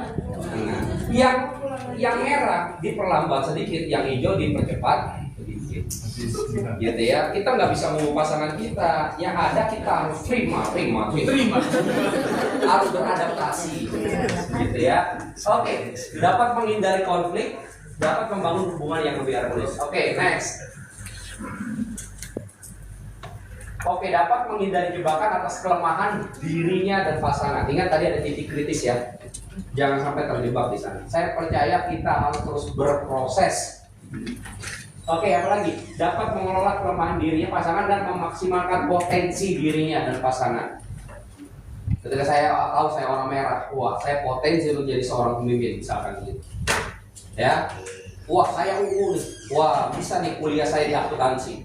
Itu hitungannya cermat, misalkan. Oke, klik. Nah, prinsip firman Tuhan, Allah menciptakan semua perbedaan jenis kelamin dan jenis temperamen, maksudnya juga, dan Allah memakai semua temperamen. Tidak ada yang tidak dipakai Tuhan. Jangan berpikir hanya orang merah aja yang dipakai jadi seorang pemimpin, enggak. Contoh dalam Alkitab, adakah orang yang hijau yang dipakai sebagai pemimpin? Ada. Siapa? Musa. Orang yang lembut hatinya. Apalagi orang yang kuning, Ada. yang mudah berjanji, yang mudah mengingkari. Petrus. Ada gak orang yang merah dominan dalam perjanjian baru? Ada. Paulus. Ya. Paulus disuruh mimpin bangsa Israel, gak tahan dia, gak sabar, makanya dipakai Musa. Dalam Alkitab ada gak yang tipe ungu, yang cermat? Oh, ini tingginya harus segini, yang lebarnya harus segini, panjangnya harus segini. Yang buat batra. Coba bayangin kalau kayak Paulus yang buat batra gak sabar, ditinggalin ya. Yang disuruh lu teliti. Makanya semua foto, temperamen, semua dipakai Tuhan. Amin. Tepuk tangan dulu buat Tuhan. Tidak ada yang lebih baik dan tidak ada yang lebih buruk. Harus kita bagaimana mengelolanya. Oke? Oke, setiap pribadi harus diproses melalui pasangannya atau orang lain untuk menjadi sama seperti Kristus. Itu yang penting. Apapun warna kita, tetap tujuan kita sama berkarakter seperti Kristus. Amin. Gitu ya. Oke, klik. Makanya foto karakter ini hanya menunjukkan kecenderungan kita bertindak saat kita mengalami masalah, bukan identitas diri kita. Ya. Makanya jangan sering beralasan, ya lambat-lambat, ya saya kan orangnya emang hijau kok lambat. Jangan beralasan. Itu Anda bebas maki-maki orang, saya orangnya emang merah, ngomongnya emang begini Pak. Jangan alasan. Gak boleh, harus berproses seperti Kristus. Makanya harus terus berubah. Ingat, identitas kita adalah anak Allah. Identitas kita itu. Foto karakternya hanya kecenderungan kita bertindak. Harus dipahami. Walaupun kita warna merah, ingat kita anak Allah yang berwarna merah. Kita anak Allah yang mungkin temperamennya kuning. Kita anak Allah yang bertemperamennya hijau atau kuning. Ya, kita semua anak-anak. Ya, oke, klik lagi. 5 perbedaan keluarga ini berdasarkan cara didik keluarga besar kita. Ada yang mungkin didiknya keras, ada yang didiknya mungkin ya dimanjain. Nah ini perbedaan juga yang menimbulkan masalah. Gitu ya. Kalau saya dari dulu saudara pakai asisten rumah tangga dulu ya. Waktu kecil SMP ada yang nyuciin, SMA juga ya. Istri saya ini keluarga yang mandiri, nyuci sendiri. Ketemu dalam pernikahan, jeng jeng, beda nih pohon keluarganya. Yang satu dari tanah kanan, yang satu dari padang gurun. Saya waktu pulang kerja, wah saya pakai lempar baju seenak aja karena dulu ada yang beresin. Istri saya nggak bisa lihat gitu, marah gak? Marah. Enak aja memang gue mau bantu lu, rapiin sendiri. Gitu ya, ini terkait perbedaan pohon lu. Bagaimana cara mendidik keluarga kita dulu. Makanya kita harus kenal, makanya mau pacaran kenali bebet bibit bobotnya. Pelajari. Gitu ya. Oke, next lagi, cepat. Perbedaan itu sebuah kepastian dan pernikahan ketidakcocokan juga dalam mutlak. Nah, pasangan yang sehat dan kuat bukanlah pasangan yang paling sedikit perbedaan dan paling banyak persamaan, melainkan mereka yang mampu menyikapi dan mengelola perbedaan dengan baik. Itu yang penting. Bukan masalah seberapa banyak perbedaan dan seberapa banyak persamaan, bukan. Tapi bagaimana kita mengelola itu. Semakin jago Anda mengelola itu, semakin baik harmonisasi. Gitu ya. Makanya menikah merupakan manajemen perbedaan. Oke, next. Nah, pada saat pranikah, kenapa sih semua perbedaan itu gak jadi masalah, saudara? Kenapa sih? Karena cinta masih penuh berlimpah, saudara. Betul nggak? Cinta yang memungkinkan kita bisa menerima, memahami perbedaan dengan lebih baik. Cintanya masih berlimpah nih, Bapak Ibu. Kamu, misalkan ditanya, kamu sayang, kamu suka ini apa? Suka traveling nggak? Suka traveling. Kita jodoh. Jadian yuk. Oh jadian, gitu kan? Waktu pacaran akhirnya, ya ternyata dia travelingnya suka ke gunung. Ya, saya ke pantai ya. Tapi karena masih cinta penuh, nggak apa-apa deh saya temenin deh. Ya udah nggak? Tapi masuk pernikahan ketika cintanya nggak dirawat, habis. Ketika ketemu perbedaan, Pak temenin dong, atau Mas temenin dong ke pantai. Aduh, nggak mau lu aja deh, nanti kulit gue hitam mahal nih, selalu mahal nih perawatan. Akhirnya apa? Sesungguhnya perbedaan itu hanyalah potensi masalah, bukan masalahnya, gitu ya. Dia akan jadi masalah kalau kita tidak mampu mengelola dengan baik. Ingat ya, perbedaan bukan masalahnya, hanya potensi. Oke, klik lagi. Tidak semua perbedaan harus dijadikan masalah. Seringkali keributan yang terjadi karena perbedaan bukanlah masalah untuk diselesaikan, hanya ketegangannya aja yang perlu kita kelola. Gitu ya. Waduh, tegangannya ini kita perlu kelola. Kita ya klik. Max Lucado pernah bilang gini, konflik is inevitable but combat is optional. Artinya gini, konflik ini wajar, biasa, tapi peperangan, pertengkaran ini pilihan. Ya, waktu kita konflik biasa, tapi mau kita lanjutkan pertengkaran itu pilihan kita. Gitu ya. Oke, klik. Nah, ini dia yang terpenting. Ada perbedaan yang tidak bisa diubah. Yaitu perbedaan gender. Saya bagi antara tadi 3, dia perbedaan banyak, saya bagi 3 ini ya. Tipikal perbedaan yang paling besar ini. Perbedaan gender, personality, dan keyakinan atau nilai. Ini, perbedaan gender ini tidak bisa diubah dan amat sangat sulit diubah. Apa? Fisiknya tentu, dan apa tadi spesifikasinya tuh. Kalau pria jauh, wanita dekat, ini spesifikasi bawaannya dari sononya gitu ya. Oke, ini amat sangat sulit diubah. Caranya gimana? Ya udah, kita terima, kita beradaptasi. Oke. Lalu perbedaan personality yang tadi warna tadi, caranya gimana? Bisa diubah tapi memiliki batasan, nggak bisa seluruhnya. gitu ya. Dan untuk hal-hal yang tidak bisa diubah perlu titik tengah tadi.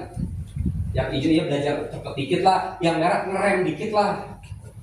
Oke, dan perlu sekali lagi diterima dan diadaptasi juga. Oh, pasangan saya merah. Oh, pasangan saya perlu diterima dan adaptasi. Pasangan Anda bisa berubah, berusaha menyesuaikan dengan Anda. Pasangan bisa menyesuaikan dengan Anda, tapi ingat, tidak akan pernah bisa seperti Anda. Dia bisa menyesuaikan Anda. Misalkan istri saya merah, saudara. Saya orangnya ini lebih ke kuning dan ungu sebenarnya. Saya menyesuaikan dia. Oh, dia ritmenya merah nih. Ini kalau mau pergi, wah buru-buru banget. Ngomongnya apa? Ayo cepetan, telat. Padahal masih jam berapa, saudara? Saya udah tahu tuh. Nah, saya bisa beradaptasi, bisa menyesuaikan. Tapi jangan berharap saya bisa seperti dia. Nggak bisa. Sama gitu. Kita juga nggak bisa memaksa pasangan kita seperti diri kita. Mereka hanya menyesuaikan. Oke. Lalu berikutnya, perbedaan keyakinan atau nilai-nilai. Nah, ini bukan bawaan lahir, ini bisa diubah. Nilai-nilai kepercayaan, apa yang dia dapat, begitu ya, bisa diubah. Makanya perlu apa? Acuan standar di sini. Bukan mencari keyakinan nilai siapa yang paling benar, enggak. Tapi kita cari acuan standar yang paling benar apa? Yaitu Alkitab, saudara. Makanya tadi saya bilang, gimana kalau nikah beda agama? Standarnya apa? Puncaknya apa? Gitu ya? Oke, next. Habis ya? Atau? Ada? Nah, ini dia. Udah semua ya tadi ya? Perbedaan harus disinergikan. Oke, habis? Nah, ibaratnya seperti sepatu sekali lagi. Ini sampai sini aja gak apa-apa. Sepatu kanan, udah lihat aja sepatu. Sepatu kanan kiri tidak ada yang persis sama, namun serasi. Saat berjalan tidak pernah sama, tapi tujuannya sama. Tidak pernah ganti posisi, tapi saling melengkapi. Selalu sederajat, tidak ada yang lebih rendah dan lebih tinggi. Jika sepasang sepatu berbeda ketinggiannya, maka si pemakai pasti terpincang-pincang, tidak seimbang. Tidak ada yang lebih tinggi, soal pria dan wanita. Apalagi, bila yang satu hilang, maka yang lain tidak memiliki arti. Kita butuh satu sama lain. Itulah prinsip perbedaan. Amin. Saya pikir itu aja untuk malam hari ini. Terima kasih, Tuhan Yesus berkati. Selesai atau masih ada waktu? Mau selesai atau masih ada waktu? Mau diskusi atau tanya jawab? Masih mau diskusi atau tanya jawab? Atau masih sampai jam 10? Tanya jawab. Boleh, ada yang mau ditanya? Kalau ada, namanya tanya jawab, berarti Anda tanya, Anda bisa jawab sendiri ya. Tanya jawab berarti. Tanya jawab. Kalau enggak diskusi. Diskusi 5 menit aja. Mau diskusi? Ingat waktu, harusnya tadi jam berapa? Jam 8 selesai. Iya. Saya kembalikan kalau udah jam 8 lewat gini mau diskusi, mau saya jawab. Ada yang mau ditanya? Atau mau didiskusin? Aman semua? Ngerti semua? Gitu. Oke. Itu aja dari saya. Mungkin nanti diskusi kita bisa lanjutkan. Gitu ya, karena berhubung sudah jam 8 lewat 15. Bapak Ibu perlu istirahat. Besok ibadah jam berapa di sini? Jam 8 pagi. Gitu ya. Oke, saya serahkan kepada Pak Benaya. Oke, tepuk tangan dulu buat terima kasih buat semua yang sudah bergabung pada hari ini. Bapak Ibu diberkati. Kira-kira kalau mau ngadain acara seperti ini lagi mau? Siap? Siap. Yang lebih banyak lagi orang? Kayaknya orang kuning bukan? Ya, puji Tuhan. Tadi saya juga menyadari kalau saya itu orang umum. Istri saya orang hijau. Ya, jadi satu orientasinya tugas. Istri saya orientasinya orang. Jadi ya, puji Tuhan sih bisa melengkapi gitu ya. Jadi yuk sama-sama kita semua saling membangun satu dengan yang lain ya. Dimulai dari keluarga kita sendiri. Katakan amin. Ya, jadi terima kasih sekali lagi buat Pak Edi. Dan kita akan berdoa bersama-sama buat Pak Edi juga buat dalam segala pelayanannya. Ya, dia mewujudkan keberhasilan. Yuk kita sama-sama bagi berdiri, kita akan akhiri acara ini. Kita arahkan tangan kita kepada Tuhan. Kami mengucap syukur, kami mendengar begitu banyak hal. Terima kasih Tuhan, ada wawasan yang dibukakan, ada cara berpikir yang dibuatkan. Terima kasih Tuhan karena kami boleh mendapatkan begitu banyak hari ini. Kami mengucap syukur untuk seorang hamba yang boleh dengan bermurah hati membagi apa yang dia miliki. Tuhan, kami berdoa Kau memberkati Teddy berlimpah-limpah, berkati istri dengan anak-anak juga Tuhan, berkati dalam pelayanannya, berkati dalam seluruh aktivitasnya Tuhan buat berhasil, termasuk dalam juga posisinya sebagai wakil unit BP2N dan juga sebagai wakil gembala di Point Square Tuhan. Terima kasih buat kesediaan untuk melayani kami semua di sini. Tuhan, biarkan apa yang tidak tabur di tempat ini akan menghasilkan sesuatu yang luar biasa. Terima kasih Bapak, kami akan mau pulang ke rumah kami masing-masing. Besok mau beribadah, juga Tuhan berikan pada kami semua istirahat yang cukup, istirahat yang berkualitas, sehingga besok pagi kami beribadah dan mau menyenangkan hati Tuhan. Terima kasih Tuhan buat segala sesuatu yang kami terima pada hari ini. Mari kita angkat kedua tangan kita angkat hati kita. Pulanglah dan terimalah berkat dari Allah Bapa dalam nama Putranya yang tunggal Tuhan Yesus Kristus, perlindungan, penyertaan, pertolongan, penghiburan, kuasa, sukacita, damai sejahtera dari Tuhan Roh Kudus menyertai kita mulai hari ini sampai kedatangan dua kali menjemput kita di awan angin bermain, bahkan sampai selama-lamanya. Setiap kita yang percaya dan diberkati sama-sama katakan amin. Nanti sih,